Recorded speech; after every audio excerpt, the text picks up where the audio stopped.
it's weird saying there will likely be political violence after this election. There will likely be mass denial. Hi there, my name is Luke Beck. I'm a freshman here at the University of Arkansas, honors college fellow, majoring in innovation and entrepreneurship, with a minor in, going to pre-law, so minor in legal studies. I guess I'm a twice return guest on Inherent Politics now. I guess I'm kind of a regular talking head. You've heard me before. Yeah. It's a good introduction. He's got some good insight. Yeah. All right. So 2 days ago on Sunday, there was an attempt made on Donald Trump's life. This is the second within like a 70-day period. Yeah. What does that say about the state of American politics? That's unheard of at that time frame. I don't know what it says generally about the state of American politics, but more what it says about the state of certain people within it. Like, if you look, like the shooter, Ryan Wesley Ruth, if I have that correct. I mean, you look at his Twitter, which all came out, and it was interesting because we barely got anything on the last one. But he seemed to be, I mean, generally you don't shoot the president without being crazy, or I guess in this case the former president. But like, he added Elon Musk directly, asking for rockets. He was a Trump fan, then a Biden fan, and then a Bernie fan, and then a Vivek Ramaswamy, Nikki Haley fan. What? So yeah, explain that to me. Wait, so the shooter's politics went from Just insane. all around? Very pro-Ukraine. He was just strange. At one point, he'd add like celebrities. I'm trying to remember who exactly it was. That was strange, right? That's obviously weird. Did he ever like Trump? Yeah, he voted for him in 2016. Oh, really? At least he says he did. Yeah. I don't know. The motives of the last one seemed very, can I use a vague term here, school shootery, in that like it seems to be solo. They seem to be kind of strange and apolitical. They seem lonely, and that there's like larger issues there. Whereas, and they kind of fit that profile, like young, white male. This one is it's different though, and it seems like someone who is. Have you ever heard of Temple OS?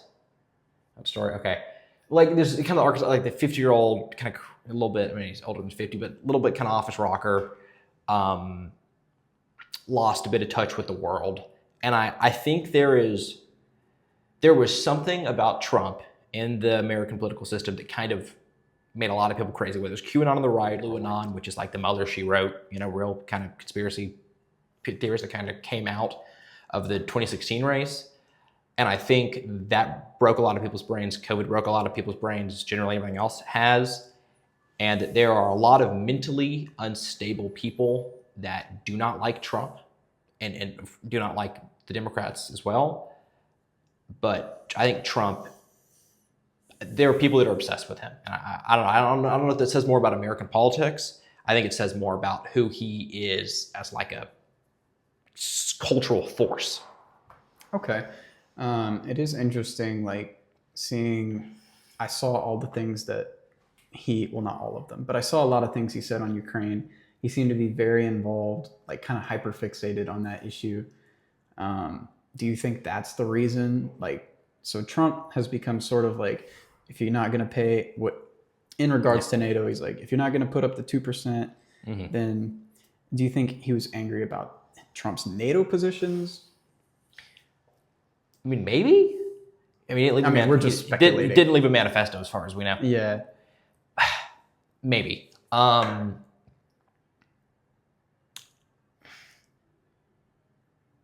think that for someone to become, he traveled to Ukraine. He tried to recruit people for Ukraine. He may have fought in Ukraine. That's unclear, or definitely helped supply fighting. Tried to. That's clearly someone who, didn't really seem to have any relation to Ukraine as far as we know, someone who was brain broken by that. Sure, it could have been in response to that, and it could have been, he thinks Trump's going to win, he thinks Trump's going to, mess with Ukraine. But I don't know. I don't know if I ascribe that level of rationality to someone, because I don't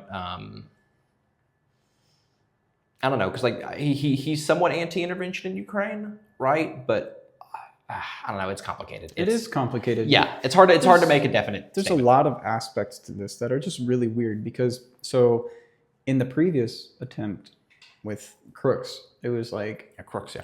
in that situation, that was before Biden dropped out.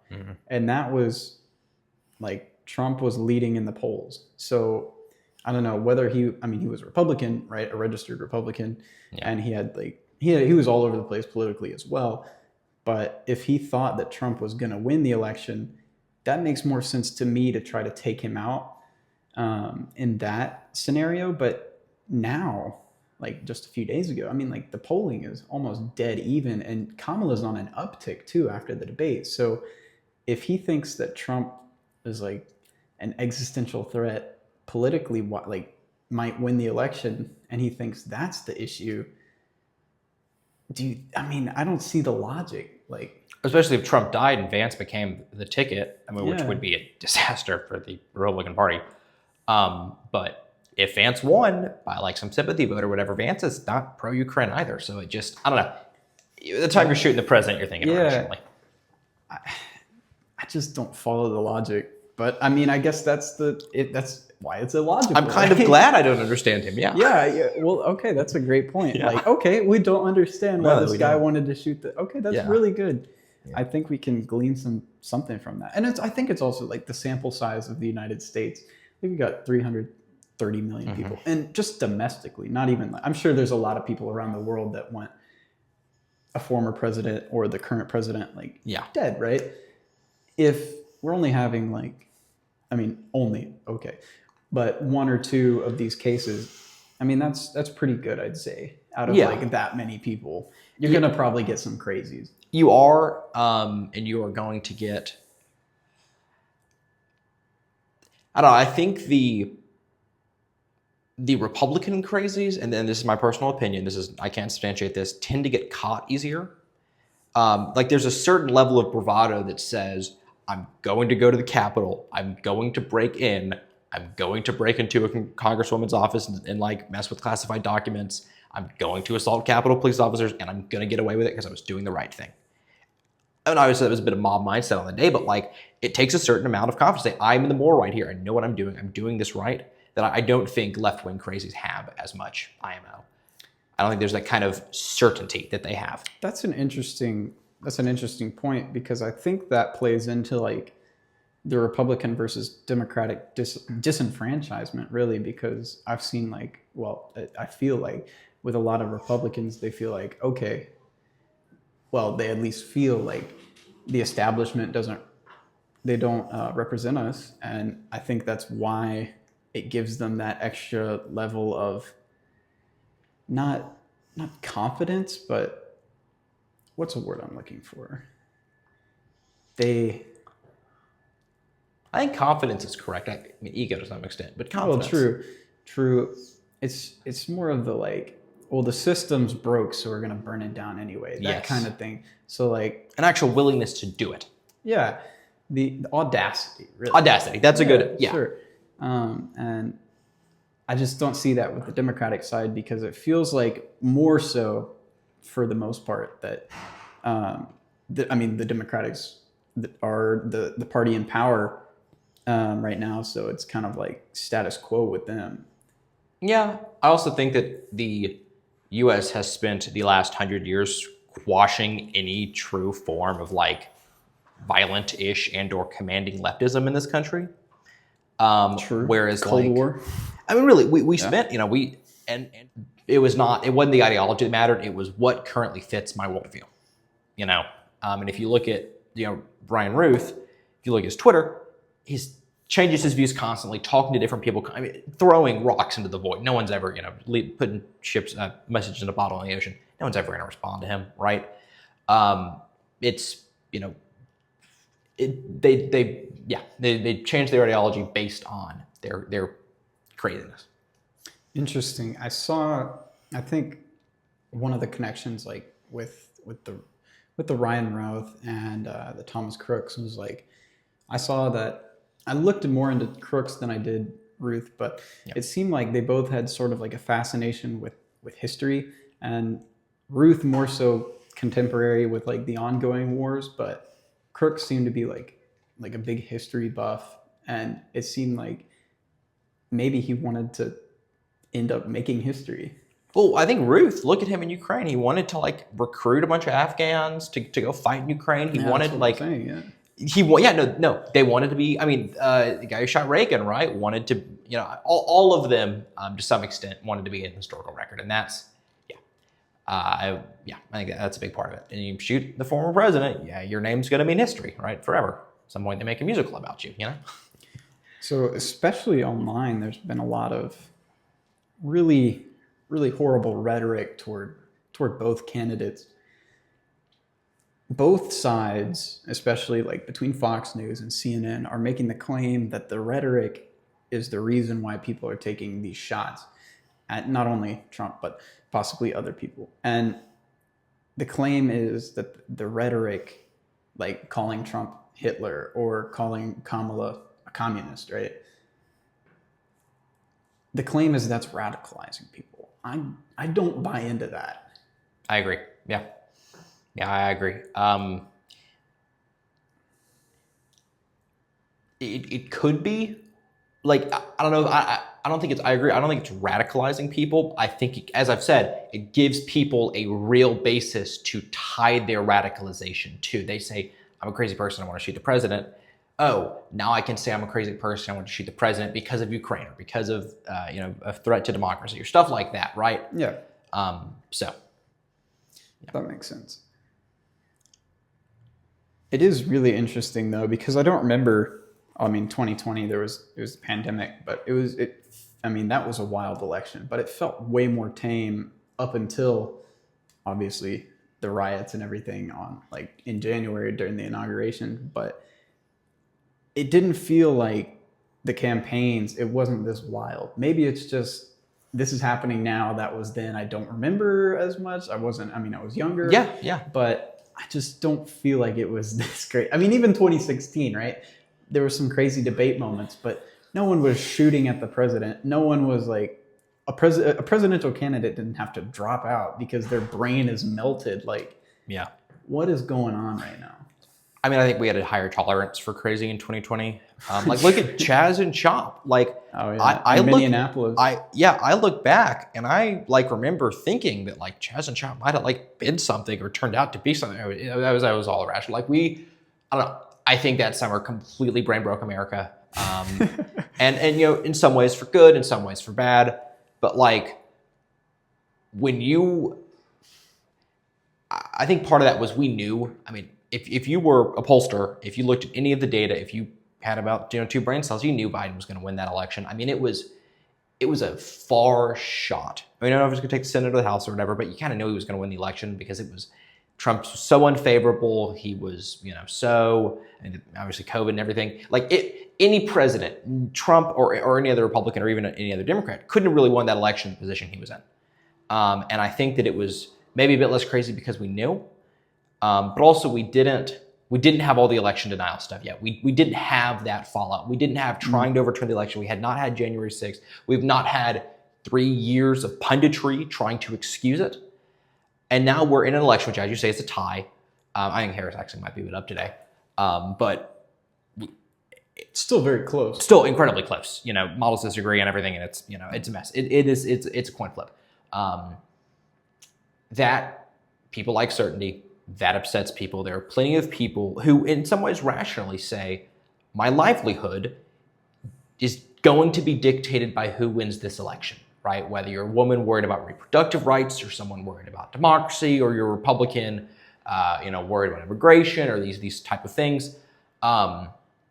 We have personally attached ourselves to these politics. We said it will be over if this happens. Yeah. And we have that rhetoric coming from both sides. Sure, I think the Republicans much more heavily because they have, especially as you get into some of the evangelical aspects, you have kind of a millenarian Revelations-esque kind of apocalyptic idea there that like it's coming, it's happening. This is it. We're never going to be the same, right? It's going to become a communist, socialist country, which they've been saying since Obama, and I'm sure before that.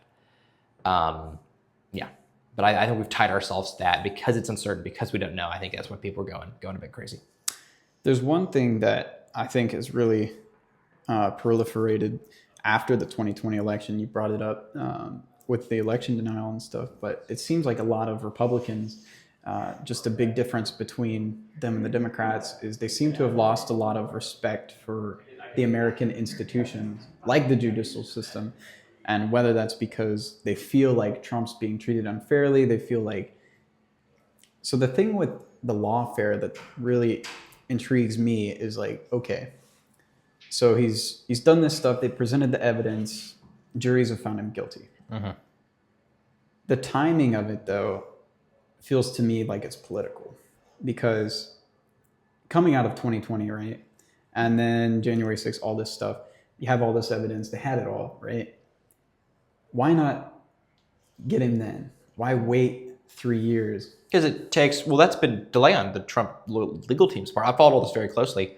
That's been delay on their part. That has been, discovery takes time, evidence takes time, preliminary motions takes time. Where's it going to happen? How are we going to do it? Who's going to represent who? And there's been a lot of mess on the Trump legal side, which has delayed it heavily. Which special prosecutor we're going to appoint? I mean, it is what you sue, you sue someone for a car crash. You may not see a payment.